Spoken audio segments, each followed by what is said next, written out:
Pues para nosotros es un gusto y un enorme orgullo tener a una de las personas más preparadas, más capacitadas en cuanto tiene que ver con el análisis del mundo y sobre todo del mundo actual. Me acompaña el señor coronel del Ejército de Tierra en uso de buen retiro de España, el señor coronel Pedro Baños. El señor coronel Pedro Baños, pues es, aparte de ser un militar de las botas al kepis, también es un estudioso egresado de la Universidad Complutense de Madrid.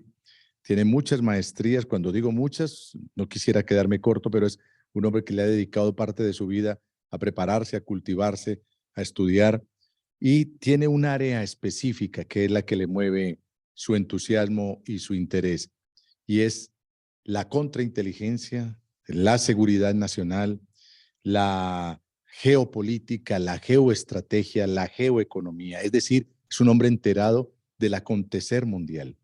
Pero aparte de ello, es un referente mundial en los temas que acabo de decir. No es la descripción como un listado académico, sino que es un hombre que ha combinado la práctica con la academia y con la formación personal. Señor coronel Pedro Baños, es un honor, es un gusto tenerlo en nuestro país. Bienvenido a Colombia a través de Nocturna de RCN. Pues Julián, muchísimas gracias, primero por participar en su programa, por ofrecerme esa posibilidad y también por tan amables y generosas palabras. Ha sido usted verdaderamente excepcional. Yo creo que a partir de este momento solo me queda que ponerme a su disposición para todo lo que precise. No exagere, coronel. Aquí realmente el agradecido soy yo y los oyentes de nuestro programa. Estamos en una cadena que tiene un cubrimiento gigante en nuestro país. Nos sentimos orgullosos de portar este micrófono. Pero, señor coronel, pues usted viene a nuestro país, a Colombia, que no es la primera vez, tengo entendido, entre otras cosas, porque además lo hace muy bien. Usted es escritor y ya tiene varias obras encima, todas ellas exitosísimas, convertidas en bestseller. Y la última que realmente es la que nos motiva. Vamos a hablar de muchas cosas, pero nos motiva realmente pues lo que tiene que ver con esta última obra del señor coronel Baños, como es La Encrucijada Mundial. Si le parece, señor coronel, esto es como una mazorca y yo soy más bien desordenado en tocar un tema, pero yo sé que nos va a salir agradable la conversación con un hombre tan preparado y estructurado. Pero ¿qué tal si vamos desgranando paso a paso realmente lo que contiene la encrucijada mundial y además su punto de vista de los tiempos que corren en este siglo XXI? ¿Le parece? Me parece perfecto, por supuestísimo. Bueno, pues si nos remitiéramos de pronto al diccionario de la academia de nuestra lengua, encrucijada es cruce de caminos. Esa podría ser una acepción. Otra acepción de encrucijada puede ser que no sabemos cómo salir del atolladero, que tenemos tantas confluencias, tantos temas, tantas agendas que se nos cruzan, que nos confundimos. Señor coronel Pedro Baños, estamos en una encrucijada a nivel mundial que es tan rápido la evolución, las cosas que suceden, que no sabemos todavía cómo encontrar la salida y la respuesta a ellas, a esas encrucijadas. Es tal cual. Efectivamente, vamos a unir las dos acepciones de la palabra encrucijada. Por un lado, ese cruce de caminos, como decía, y por otro lado, es que no sabemos muy bien hacia dónde nos lleva este nuevo camino. Un nuevo camino que es complicado, es complejo y que además es incluso peligroso, ¿no? Porque ¿qué va a significar esta invasión tecnológica, comenzando por la inteligencia artificial, verdaderamente para el conjunto de la sociedad y sobre todo para aquellos que no van a estar en la parte elitista, los que lo van a controlar esta tecnología? ¿Qué va a significar para nosotros los ciudadanos de a pie? Pero luego también tenemos el gran problema geopolítico, esa grandísima encrucijada, que es el choque cada vez mucho más agresivo entre Estados Unidos y China. Un Estados Unidos que ve amenazado el imperio del que ha disfrutado ya desde hace unos cuantos años y una China que quiere poco a poco irle minando en aquellos aspectos en los que Estados Unidos ha tenido el control total prácticamente del mundo. Estamos hablando de la tecnología, de las finanzas, de la economía, incluso el grandísimo potencial militar que todavía tiene hoy Estados Unidos, cada vez también está más amenazado por China. Con lo cual vemos que se juntan muchas circunstancias que hace que estemos en un momento muy particular de la historia y que tenemos que estar muy atentos, tenemos que estar muy pendientes y sobre todo los ciudadanos exigir a nuestros líderes políticos que también estén muy pendientes, porque muchas veces vemos que están demasiado despistados con sus cuitas, con sus problemas internos y están abandonando quizá esta visión estratégica, esta visión amplia de lo que está pasando en el planeta. Señor Coronel, me encanta la introducción, esos primeros pasos que comenzamos a dar con usted en este contacto con Nocturno RCN. Y es que usted dice pues que hay como una pugna en quién toma la primacía del mundo. Si sigue siendo esa potencia unidireccional, única, como son los Estados Unidos, o si aparece ya en el escenario pues otros gigantes como el caso de China o como el caso de los países que conforman los BRICS, que ya le hemos contado a los oyentes en Nocturna RCN. ¿Qué son los BRICS? La B de Brasil, la R de Rusia, la I de India, la C de China, la S de Sudáfrica, hasta ahí. Pero hay unos países, 20 o 25 o 30 países que están pidiendo pista para entrar a los BRICS. Pero quiero hacerle una pregunta y casi que se me vuelve algo personal, señor coronel, y es, nosotros en Colombia siempre pues hemos estado muy cercanos, tanto económicamente, socialmente, militarmente, en orientación y en todo de los Estados Unidos. Es más, esta parte de América la consideran como el jardín trasero de los Estados Unidos. Digo bonito jardín trasero para no decir el patio trasero de los Estados Unidos. Pero aquí viene la pregunta, coronel. ¿Qué tan conveniente es darle la oportunidad a otras potencias que también miren hacia América? Me refiero a China, me refiero a India, me refiero a la misma Rusia. Y sobre todo, si esos países, que algunos de ellos marcados por la dictadura, marcados por unos regímenes autocráticos, ¿eso será conveniente o seguimos más bien dentro de todas las fisuras y las dificultades que hay, seguimos aliados y pegados a los Estados Unidos? Muy buena reflexión que desde luego nos daría para hablar durante unas cuantas horas. Vamos a intentarlo ser lo más breves posible. Lo primero hay que tener en cuenta que las potencias pequeñas y medianas estamos muy al vaivén de lo que decidan las grandes potencias. Lo lógico sería un país inteligente, si el mundo está cambiando, también cambiar sus planteamientos de política exterior. Ver cómo puede, como decía usted, encajar su pieza, engranarla en el nuevo engranaje mundial, ¿no? Evidentemente. Pero es que no es tan sencillo, porque piense usted que para Estados Unidos, Colombia es un país esencial. Y digo esencial, por su posición geográfica y, por tanto, de máximo interés geopolítico. Estamos hablando de poder controlar el canal de Panamá, con todo lo que significa no solamente el tránsito de buques y más, ahora ya que con la última ampliación de gran calado entre estos dos grandes océanos, sino además que por ahí pasa, entre otras cosas, por ejemplo, los cables de fibra óptica que dan servicio a buena parte de Sudamérica. Este predominio jamás lo va a perder Estados Unidos y hay que ser consciente, esté quien esté en el gobierno, sea de izquierdas, sea de derechas o sea de centro. La presión va a ser máxima por parte de Estados Unidos con todas las bases militares que obviamente tiene aquí en territorio colombiano. Otra cosa es que a China también le interesa y es parte de la pugna de esta China que está penetrando en todo Centroamérica y Sudamérica y que Estados Unidos ve con gran preocupación.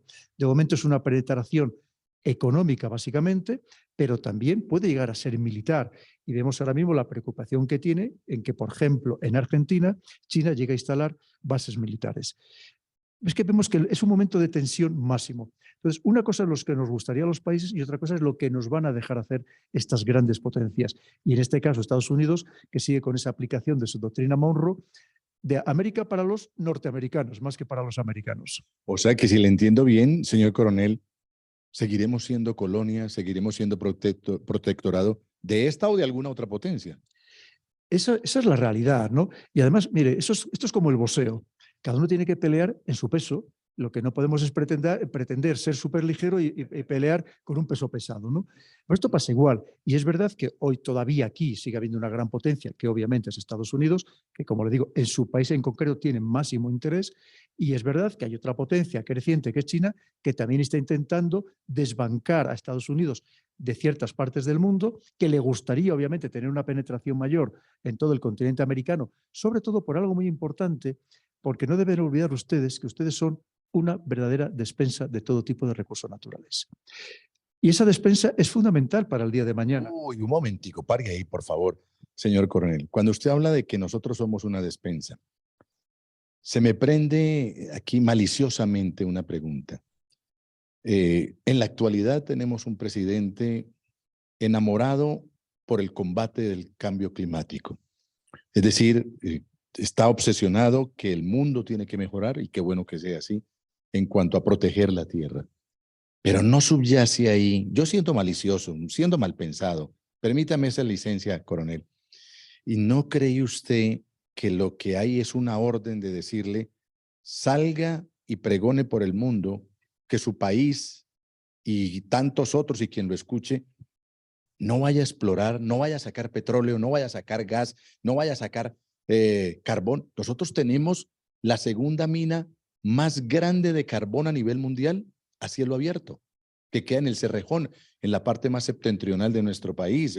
Una región, tiene que conocerla, coronel, una zona preciosa en La Guajira, ya en la frontera con Venezuela. Y es la segunda mina más grande del mundo a cielo abierto de exploración y explotación de carbón. Y nos están diciendo que quieto, que no lo saquemos. De una parte yo pienso que nos pueden empobrecer, porque el mundo, vamos hacia una transición, pero yo creo que eso es más lento que lo que estamos observando y que lo que se necesita. Pero de otra parte, coronel, el mundo y esta guerra geoestratégica que se está dando, este conflicto de intereses, ¿no será que estas potencias buscan, como usted lo acaba de expresar, tan claro como el agua, que lo que nos están diciendo, quietos allá, no me toquen ni el oro, ni el uranio, ni el coltán, ni el carbón, ni el petróleo, que si se llega a despelotar esto, se llega a desordenar el mundo, allá tenemos una reserva? Por supuestísimo. Piense que ¿O estoy muy equivocado? ¿Estoy siendo mal pensado? no, en absoluto. Ya se sabe, como se dice, piense mal y se quedará corto. Pero usted y yo somos conspiretas. No, no. Bueno, aparte, mire, ya que me lo dice, piense que la historia del mundo es la historia de las conspiraciones. Llamémosle confabulaciones, tramas, intrigas. Esa es la realidad. O sea, eso ha existido siempre, ¿no? Pero es verdad que, además, cuando se trata de desvelar algo que al poder no le interesa, lo primero viene la descalificación de este es un conspiranoico, este es un demente. Obviamente hay que descalificar, además, ad hominem a la persona que lleva a cabo ese intentar desvelar las tramas de los poderosos. Pero mire, ¿qué sucede? Nos pasa exactamente igual en Europa. Queremos correr quizás de una manera excesiva hacia ese mundo sostenible, hacia esas energías sostenibles, renovables, que está muy bien. ¿Quién no quiere un medio ambiente limpio, que no haya contaminación, que no haya basura, que no haya... Efectivamente, lo queremos todos, ¿no? Y además dejárselo mejor a ser posible para nuestros hijos. Pero también detrás hay lo que se llama el capitalismo verde, hay un gran negocio detrás. Y sobre todo que queremos ir corriendo a ese mundo sostenible, pero no queremos utilizar nuestros recursos porque pueden degradar nuestro territorio. Y muchas veces somos tremendamente hipócritas porque esos recursos, por ejemplo, minerales estratégicos que usted ha citado, como es el caso del cobre, que ustedes también tienen aquí en este país, es que ustedes son los privilegiados de la creación. Y uranio, uranio, uranio, tenemos uranio. Son unos privilegiados de la creación, no tenga ninguna duda. Aquí en Colombia tienen de todo. Ha hablado de energía, de minerales estratégicos, de oro, de uranio, de cobre, absolutamente de todo. Pero no lo queremos y decir, hipócritamente lo extraemos de otros lugares sin respetar muchas veces ningún derecho laboral, ninguna medida de higiene, pero no nos importa, nos hacemos los ciegos. Eso, como usted decía, la gran hipocresía que hay, por ejemplo, en Europa, cuando decimos, bueno, es que nuestros valores y principios nos impiden negociar con países que no sean democracias. Pero si democracias puras en el mundo hay una veintena y luego hay una serie de democracias imperfectas. Los demás son regímenes híbridos o la mayoría de la población vive bajo regímenes autoritarios y no tenemos ningún reparo en que nos patrocinen equipos de fútbol, en que nos compren empresas o sean accionistas de las principales empresas o bien hacer negocios con muchos países o ir a mundiales de fútbol de países que no son precisamente un ejemplo de democracia. Hay muchísima hipocresía al respecto. Lo que tenemos una vez más que hacer un planeamiento verdaderamente estratégico desideologizado.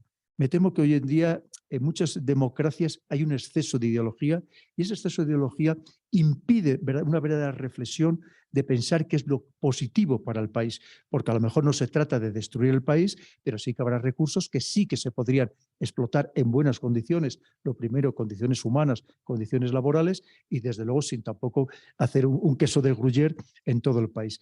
Porque además hay que ser conscientes de que si no lo hacemos, habrá otros que sí que lo exploten, que nos vendan esos recursos y nos convirtamos en esclavos de ellos, porque son ellos los que tendrán los recursos naturales necesarios y la tecnología. Y evidentemente esto tampoco es positivo para un país. Coronel, y lo más preocupante, y que retomo sus palabras que nos acaba de expresar, es que hay unos con esta histeria climática, con esta histeria del juego climático, se están forrando en dinero, se están forrando en dinero. Mientras nuestros pueblos sufren, hay hambre, hay desempleo, hay muchas necesidades, y nosotros sentados sobre la riqueza. Mire, coronel, no me lo está preguntando. Colombia está bañado por dos océanos, el Atlántico y el Pacífico. Y usted no se imagina el hambre y la miseria que hay en los pueblos costeros nuestros, con la comida al frente, con la riqueza al frente. Dígame si eso no le parece muy absurdo, coronel. Es lo que le comentaba, es este capitalismo verde que lo que va a generar todavía es mayores desigualdades sociales. Una pequeña capa que se va a enriquecer todavía muchísimo más, una clase media que en muchos países está desapareciendo, y eso cuando existía, porque sabe usted que lamentablemente no había países que se consideran democracias donde no existía esa amplia clase media, y esto hace que esa democracia siempre sea débil, porque una de las características, bajo mi punto de vista, que da esa característica esencial a la democracia es precisamente una amplia clase media. Esto es lo que estamos viendo. Y además es que son muchas circunstancias que en algunos casos llaman poderosamente la atención, ¿no?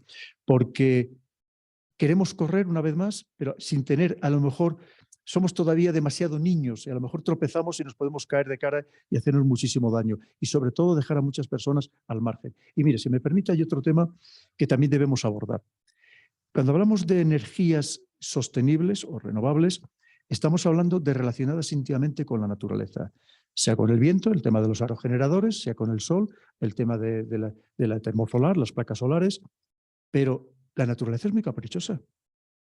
¿Y si sopla además? Porque sabe que los aerogeneradores, por ejemplo, solo funcionan en un determinado rango de viento.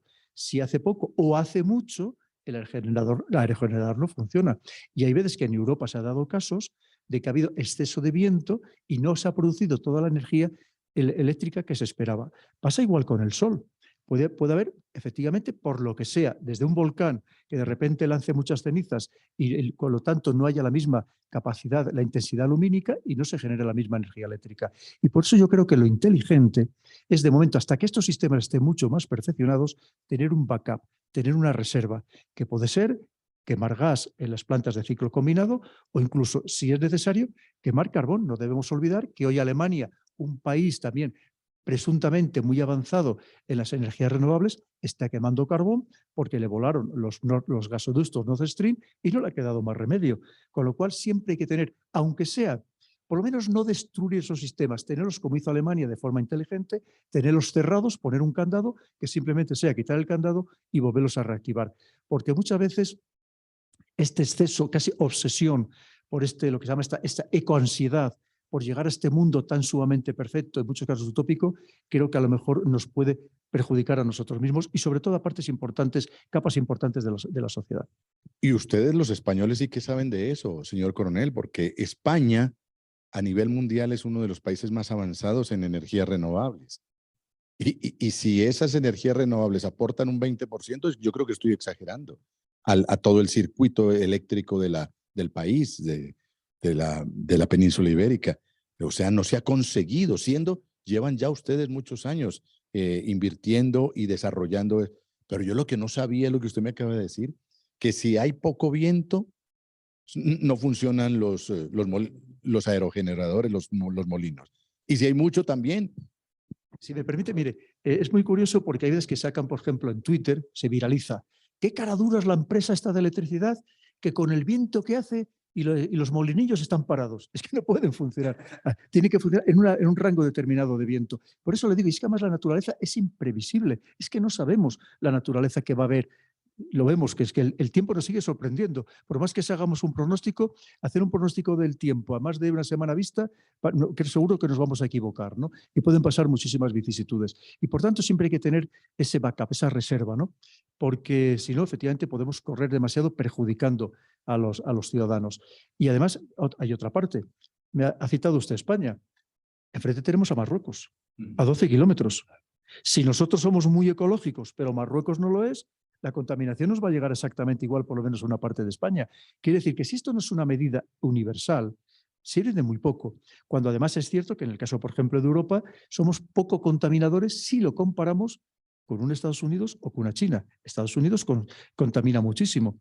Entonces, claro, hay veces que queremos correr mucho en nuestro propio país, pero si no hay algo que sea totalmente global, lo tenemos muy complicado. Y ese global es muy difícil porque hay países, el caso de India, que ellos están en otro grado de desarrollo completamente diferente. Y así pasa que en las últimas cumbres, por ejemplo, la COP26 en Glasgow o la COP27, las cumbres del clima en el Cairo, claro, India dice, me parece magnífico, yo también quiero beber agua limpia, quiero bañarme en agua transparente, quiero respirar aire puro, esperarme a partir de 2070. Porque lleváis contaminando vosotros los europeos o los occidentales desde la primera revolución industrial a partir de 1750 y ahora queréis que yo no me desarrolle y mi pueblo necesita también desarrollarse y necesita contaminar por lo menos hasta un cierto límite. Una vez más, es que el mundo es muy complejo y muchas veces queremos ser nosotros los adalides de algo que no vamos a poder ser prácticamente de nada. Claro, pues le cuento a los oyentes de Nocturna de RCN que estamos con un gran profesional y un hombre que es referente mundial en todos estos temas, como ustedes ya lo escuchan. Se trata del señor coronel del Ejército de Tierra, en uso de buen retiro él, pero siempre seguirá siendo el mismo militar, Pedro Baños. Pedro Baños. Cuando usted ve a un médico caminar por la calle y ya no ejerza la medicina, hay que decirle, ahí va un ex médico. Seguirá siendo médico hasta que se muera, pero lo otro es que no ejerce. Ahí va un ex abogado, no, seguirá siendo abogado hasta que el de arriba pida que se lo lleve, pero ya no ejerce. El señor coronel, pues es del Ejército de Tierra, del Ejército Español, y aquí está con nosotros. Solamente una pequeña aclaración, que tienes toda la razón en lo que has dicho. Los militares somos militares hasta que nos morimos. Incluso, aunque por resolución judicial perdiéramos la condición de militar, nosotros nos seguimos considerando militares.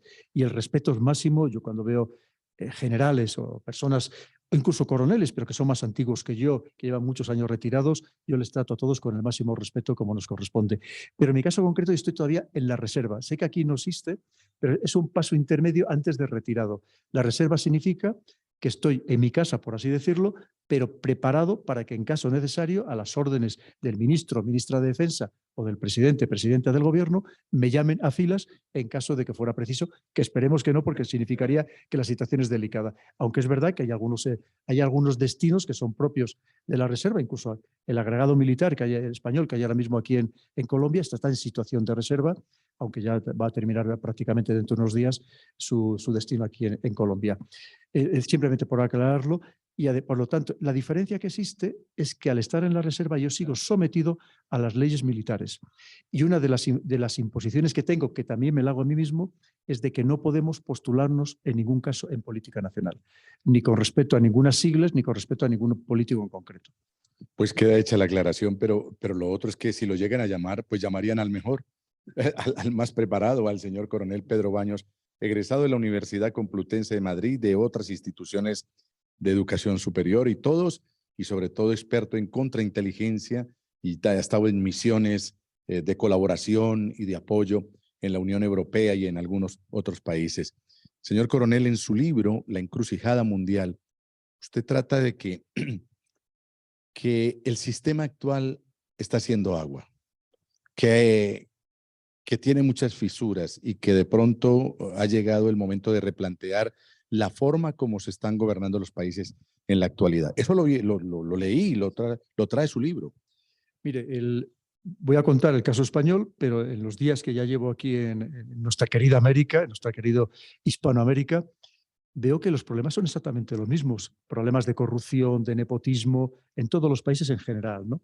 ¿Esto qué significa? Que cada vez hay más personas que sienten una desafección hacia la democracia. Fíjese Recientemente hemos tenido un proceso electoral en España de elecciones municipales y autonómicas.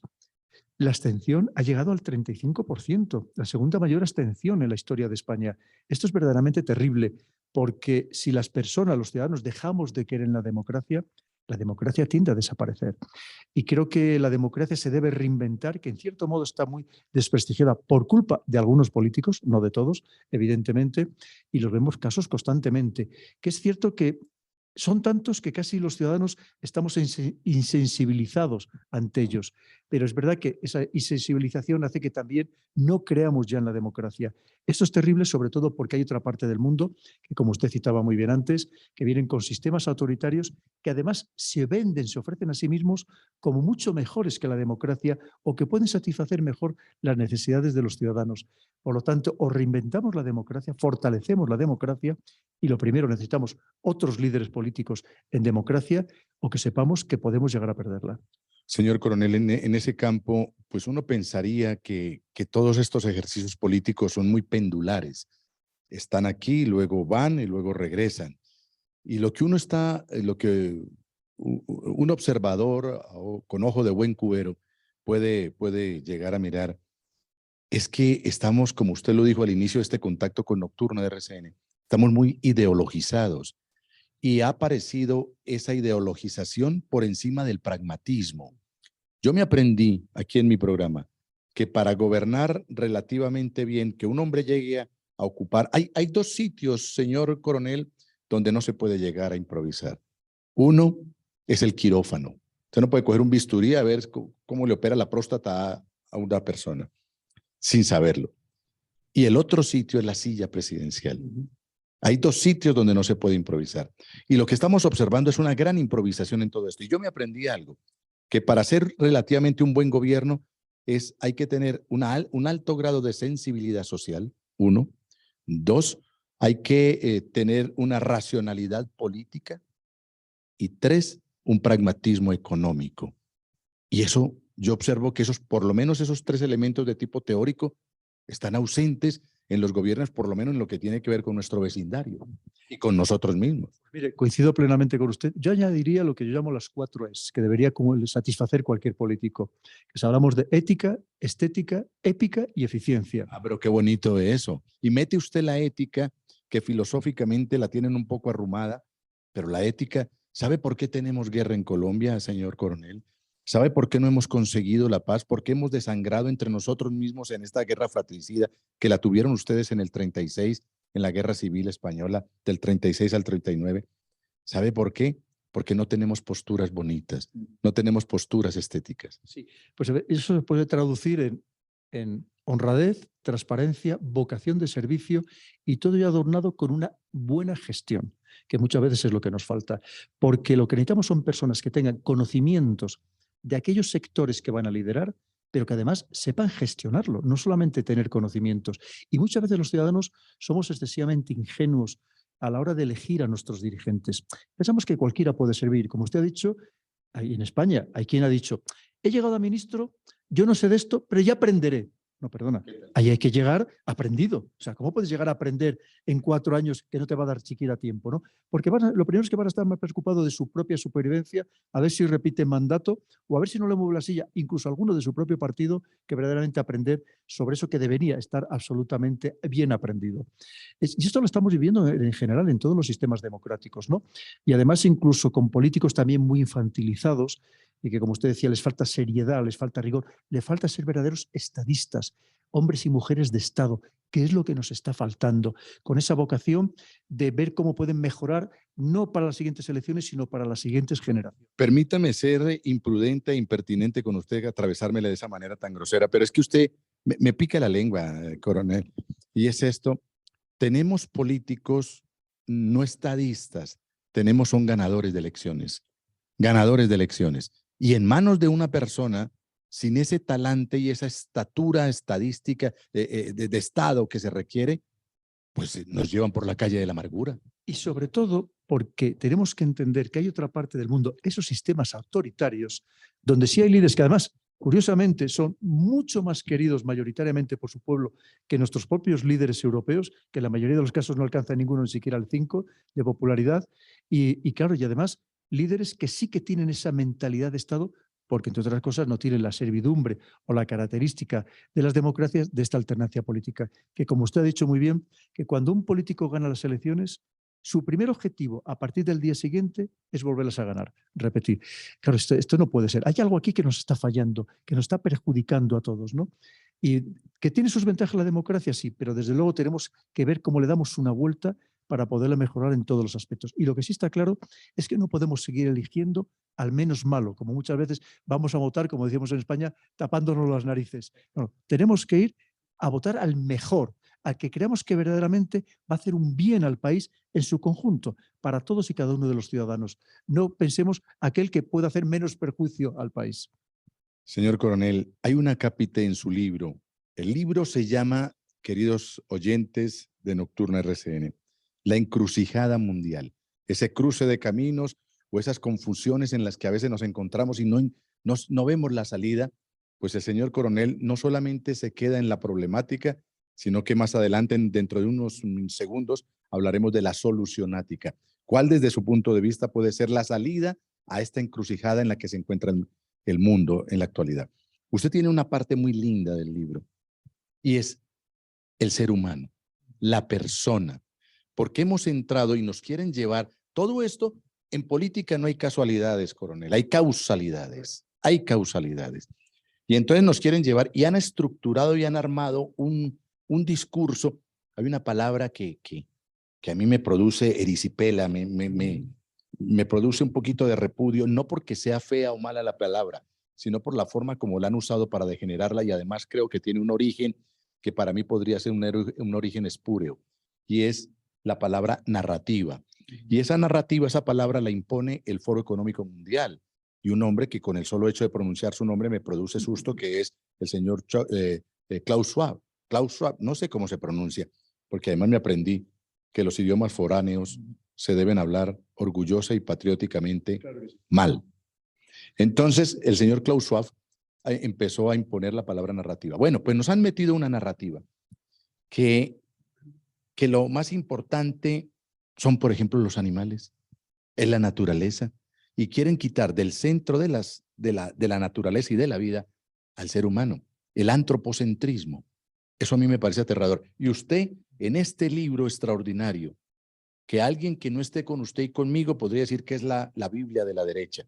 Y entonces usted dice, no, el ser humano es lo más importante sobre la tierra.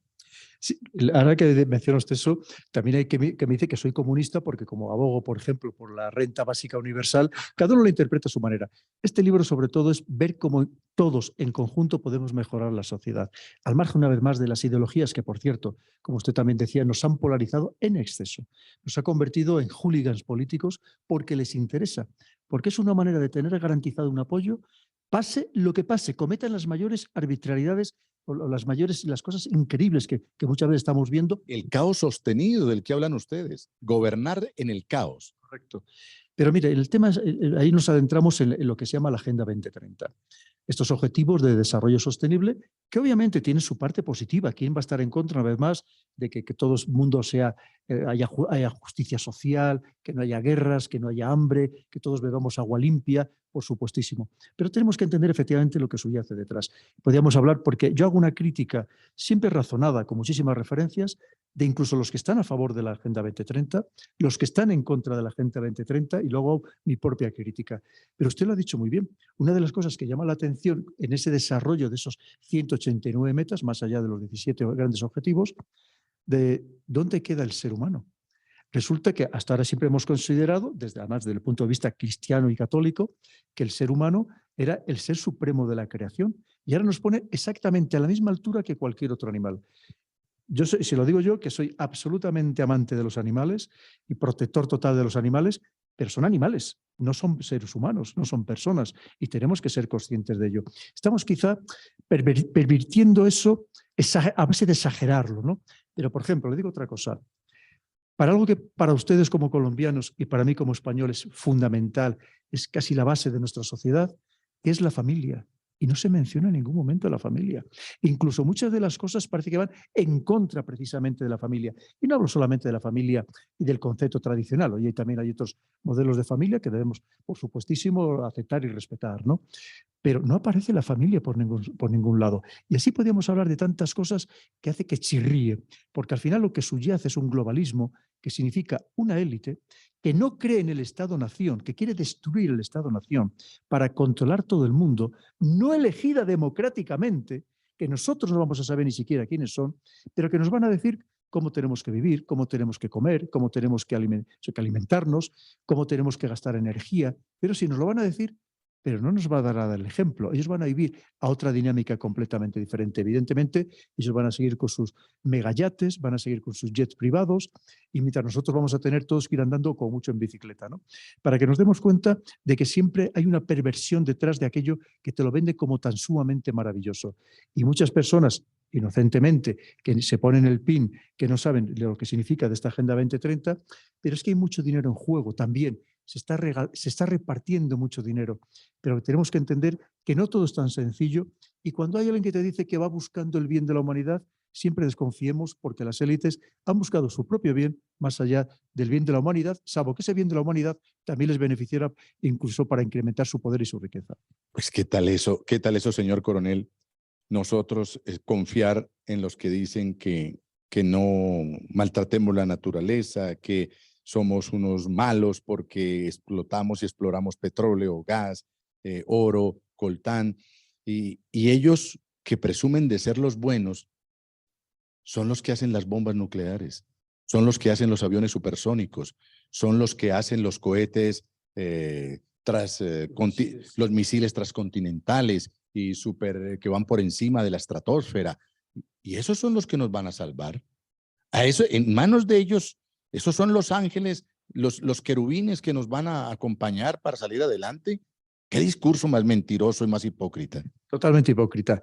Lo ha dicho usted muy bien. Curiosamente, los 5 miembros permanentes con derecho de veto del Consejo de Seguridad de Naciones Unidas son los principales exportadores de armamento de todo el mundo y los que más gastan en armamento. Hay muchísima hipocresía al respecto. Y lo mismo que ellos, ya que tienen armas nucleares, no quieren que nadie más los tenga para que no entren en su club selecto. Y efectivamente, al final, mire, eso pasa como los censos. De ya los censos históricos, que luego lo perfeccionaron mucho los romanos, el censo no era para que las élites conocieran cuántos ciudadanos tenían o cuántos súbditos tenían, que entonces no eran ciudadanos, eran súbditos, para darles servicios sociales o para protegerles, no, era para que pagaran impuestos.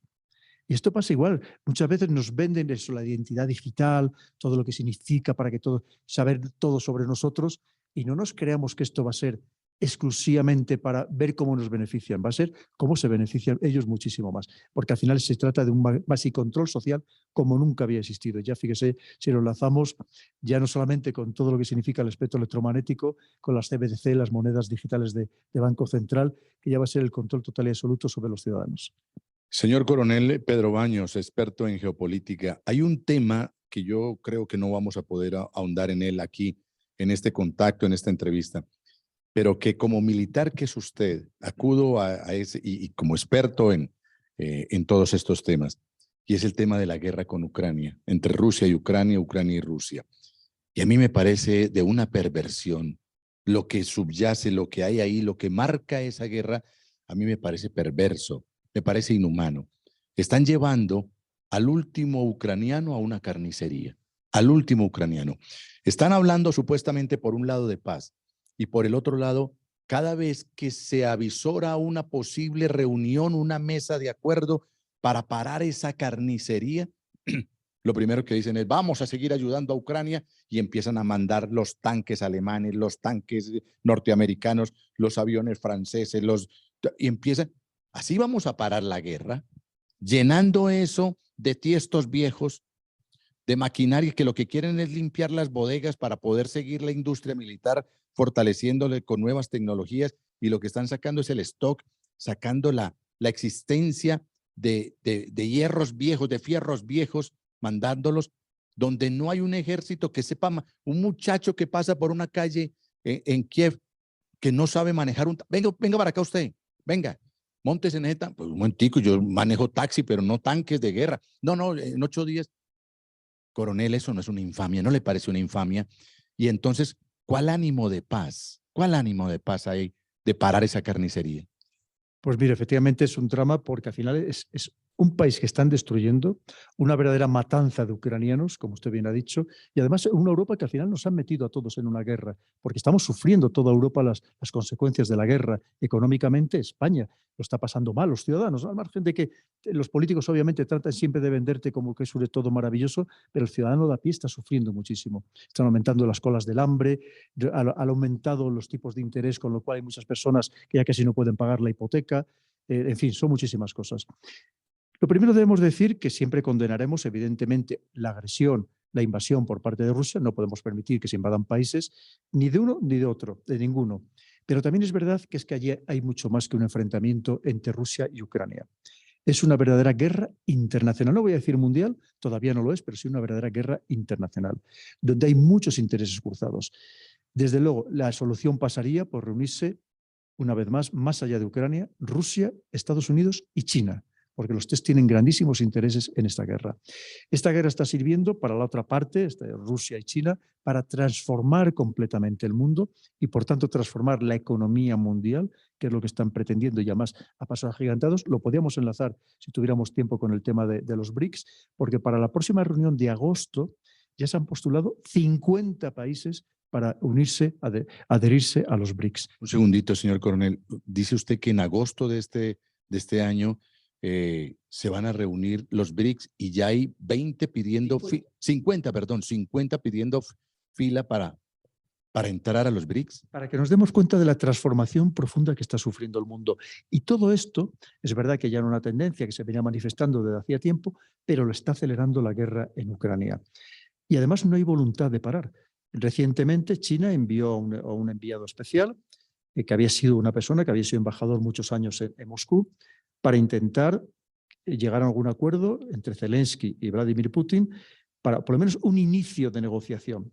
El resultado fue que ninguno tiene ninguna voluntad de llegar a esa negociación y es más, de lo que alertó es del riesgo inminente de escalada, que eso significa países del entorno, que puede ser Polonia, que pueden ser los países bálticos, que se impliquen ya más decididamente de lo que algunas veces ya están en esta guerra, y ahí hablamos de algo diferente, porque ya son países Unión Europea y son países OTAN, con lo cual ya nos llevaría a una guerra prácticamente generalizada.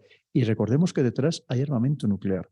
La situación es muy tensa y muy peligrosa, y ahora mismo no hay voluntad, como usted bien dice, de encontrar acuerdos de paz. El propio jefe de la diplomacia europea, que es el señor Josep Borrell, no habla de diplomacia, habla de guerra. Y ya ha llegado a decir que incluso que teníamos que reducir el gasto en sanidad, en educación y en pensiones para llevar más armas a Ucrania. Qué absurdo, qué...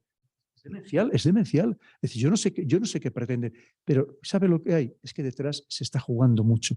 Hay muchísimos intereses por parte de Rusia, que ya para ellos es una guerra existencial, pero también Estados Unidos, porque probablemente si pierde esta guerra será el fin, o al menos el inicio del fin de su imperio.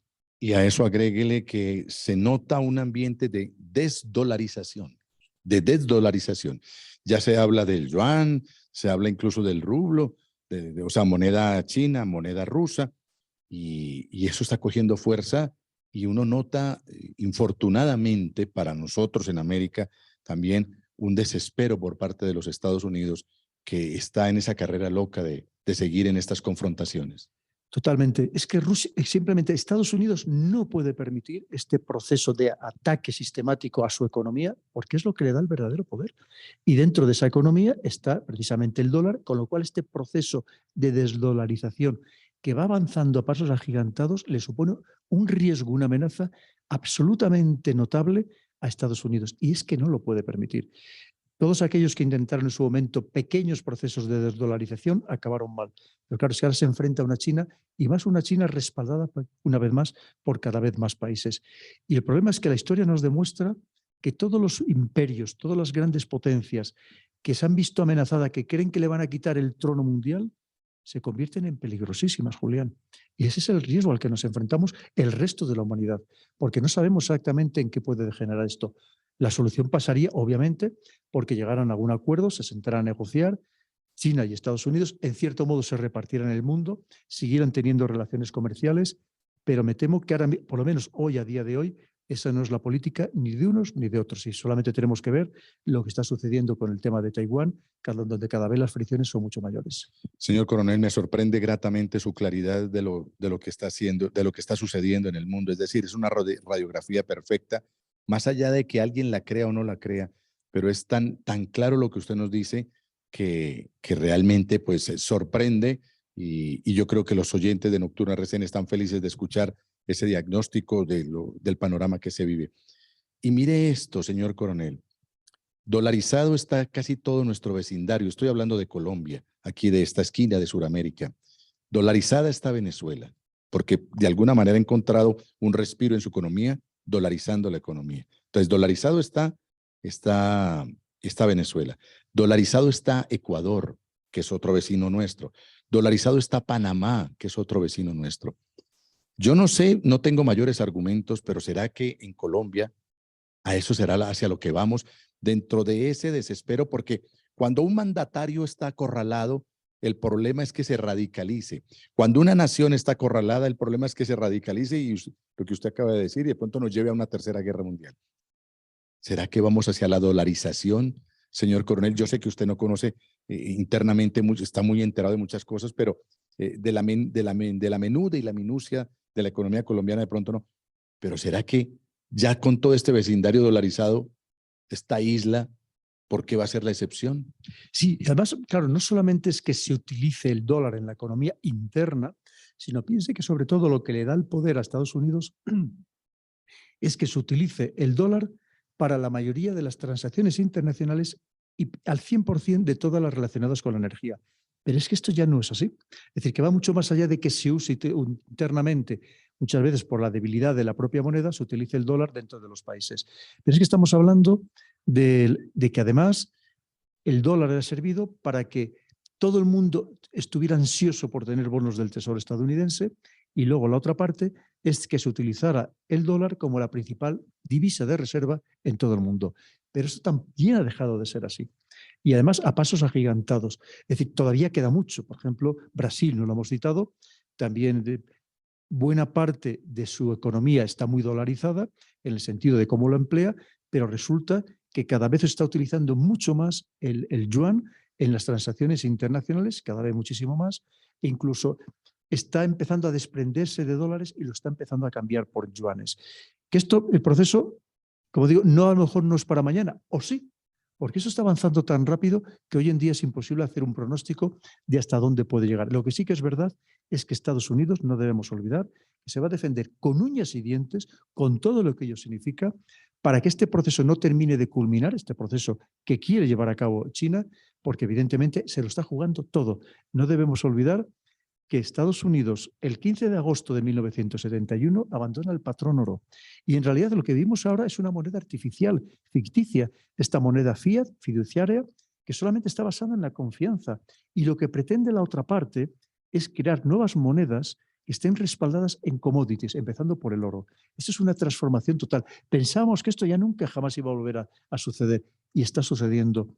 Entonces, claro, si a usted cuando le ofrezcan una moneda que en realidad es un papel, que como le digo, $20, que es un papel simplemente, y le ofrezcan ese mismo importe en yuanes, pero le digan que está respaldado por el oro, que significa que usted tiene un cheque al portador, que en caso de que usted un día quiera puede llegar con sus yuanes, ir al Banco Central chino y pedir que le den su parte de oro, es que estamos a lo mejor cambiando completamente el paradigma. Y es verdad que hoy por hoy todavía el dólar tiene mucha influencia, tiene mucho peso, pero ¿y si la deja de tener? Es que tenemos que acudir a los ejemplos históricos. Piense usted, Julián, que hace un siglo una libra equivalía a $5. Si usted acude a las hemerotecas de la época, le dirán que la libra iba a ser la moneda eterna, que cómo iba a desaparecer con el poder que tenía el Imperio Británico, que dominaba medio mundo literalmente, que obtenía recursos gratuitos de ese medio mundo que eran sus colonias, y ha desaparecido como tal. Ya la libra, es cierto que todavía sigue una divisa importante, pero ya no es la libra de hace un siglo. Así que no pensemos que esto es eterno, ni mucho menos. Y si eso lo unimos, lo que yo llamo con esta aceleración de acontecimientos que estamos viviendo, igual es que este proceso es mucho más rápido de lo que queremos. Ahora sí creo en el título del libro, La encrucijada mundial. Estamos en una encrucijada, señor coronel, en una encrucijada. Pero También el libro, insisto en lo que yo dije inicialmente, usted no se queda en la problemática únicamente, en el diagnóstico o en la radiografía de lo que pasa. Usted también aporta a su estilo y a su manera y desde su orilla aporta soluciones. ¿Por qué no entramos en ese campo si lo estima conveniente? A ver, usted, dentro de lo que nos ha contado, hacia dónde vamos y cuáles podrían ser esas soluciones. Que se den o no se den, eso es otra cosa. Pero Pedro Baños, coronel del Ejército de Tierra de España, propone lo siguiente. Sí, en el ámbito geopolítico, lo que antes apuntábamos, que ojalá llegaran a algún tipo de acuerdo las grandes potencias. Si ellas no llegan a algún acuerdo, que sepamos que el caos planetario lo tenemos servido. Es solamente cuestión de tiempo. Por otro lado, si hablamos de las problemáticas sociales, políticas y económicas en el marco de las democracias liberales, lo primero es una buena educación. Una buena educación que está muy deteriorada porque se ha permitido mucho un declive tanto de las faltas de respeto a los profesores. Estamos hablando de que muchos han tirado directamente la toalla, ya no quieren seguir batiéndose todos los días con los alumnos y muchas veces con los padres de los alumnos, que son todavía peores que los alumnos. Estamos hablando de una educación que además en el mundo occidental está desprestigiada en el sentido de que se ha perdido esa capacidad de esfuerzo, de trabajo, de que cualquiera puede pasar de curso incluso con muchas asignaturas suspensas, de que prácticamente los títulos ya no tienen valor porque se le dan a cualquiera, ya no demuestran una especial capacitación en ningún caso. Y luego, además, es porque si no tenemos una buena educación no vamos a tener nunca un buen futuro. Y porque ahora los muchachos quieren ser youtuber, tiktoker, y entonces usted le dice una universidad. ¿Una universidad? Si yo quiero ser como J Balvin, si yo quiero ser como Shakira, si yo quiero ser como Maluma, ¿usted qué me está proponiendo ir a estudiar ingeniería electrónica o estudiar economía? No, no. Totalmente. Y es que además se une con otra circunstancia de que algunas, no voy a decir muchas, algunas de las carreras que ahora mismo se están estudiando en estas facultades, en estas universidades, es que no van a servir para nada dentro de nada. O sea, cuando salga probablemente muchos de estos alumnos, esa carrera estará totalmente desfasada o ni siquiera tendrá ya ninguna salida laboral, porque tampoco hay esa planificación en el sentido de ver cómo ajustamos clarísimamente, que además hay que hacerlo prácticamente de manera constante, pero una vez más, no el gobierno por ideología cambiar los planes de estudio, sino porque el mundo te lleva a ese cambio, porque sea necesario para estarlo adaptando. Con lo cual, la educación es que es absolutamente clave, es el futuro del país. Y luego, pues todo lo que hemos comentado, Julián, estamos hablando de un nuevo tipo de liderazgo que a lo mejor debe ser más carismático de lo que hasta ahora hemos elegido a nuestros líderes, porque pensamos que un líder carismático como que no encajaba en la democracia y creo que nos hemos equivocado. Y luego, finalmente, ver cómo podemos transformar, mejorar la democracia, que es muy importante. Otro tipo incluso de democracia, siempre, por supuesto, elegida por los ciudadanos, pero que sea una democracia mucho más real de lo que tenemos ahora mismo. Señor coronel, el aporte suyo es gigante, es gigante. Tengo una pregunta personal. Un intelectual como usted, un escritor como usted, un conferencista como usted, en su tiempo libre, ¿a qué se lo dedica? ¿Cómo se distrae Pedro Baños? Prácticamente no tengo tiempo libre. Desde hace muchos años no tengo un solo día de vacaciones, digo, un solo día, ni en verano tan siquiera, porque el mundo no para. Y a mí me exigen estar todos los días en los medios de comunicación o dando conferencias y evidentemente todo el mundo quiere saber lo que ha pasado hace una hora, porque lo que pasó el día anterior, eso ya es prehistoria, ya como que no nos interesa. Con lo cual, es verdad que también lo disfruto, aprendo muchísimo. Tengo la suerte de contactar con muchas personas que también aprendo de ellas en distintos países del mundo, pero es cierto que es tremendamente exigente y no se lo recomiendo a nadie. Cuando tengo tiempo, ¿en qué lo hago? Evidentemente, en hacer deporte y en estar con la familia.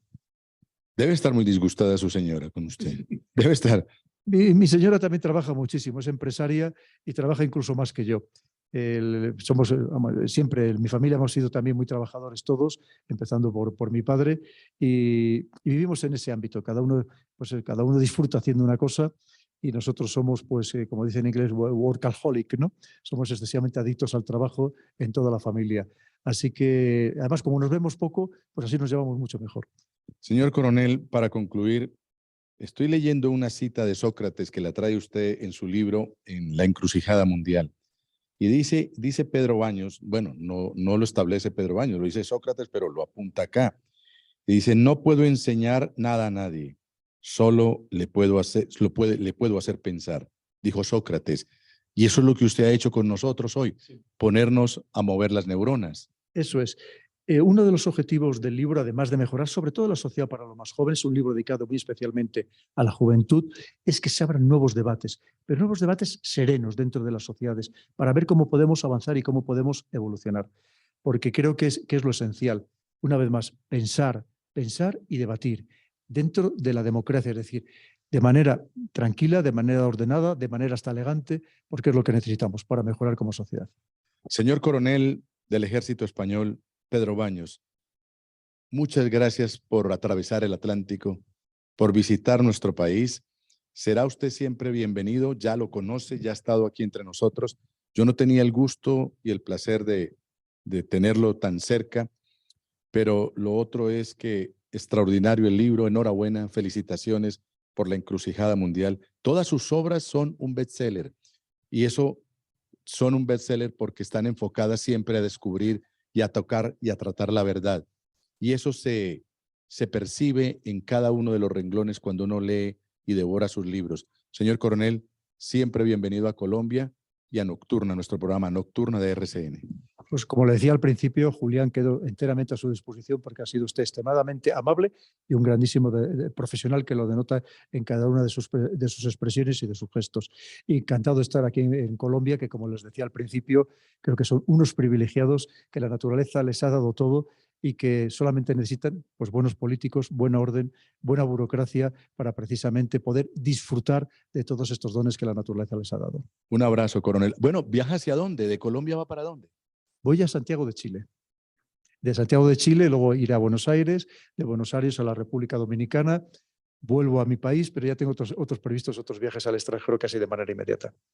Usted anda con la estera bajo el brazo, no tiene... Usted se volvió un nómada, coronel. Un abrazo y gracias por acompañarnos hoy en nuestro programa. Pero precisamente ser nómada es lo que me permite escribir libros como este, porque me permite pulsar verdaderamente la sociedad. Y me gusta hablar con todo el mundo de todas las capas sociales, porque eso es lo que tenemos que hacer también, oírnos mucho más los unos a los otros, que también es propio de un sistema democrático. Muchísimas gracias.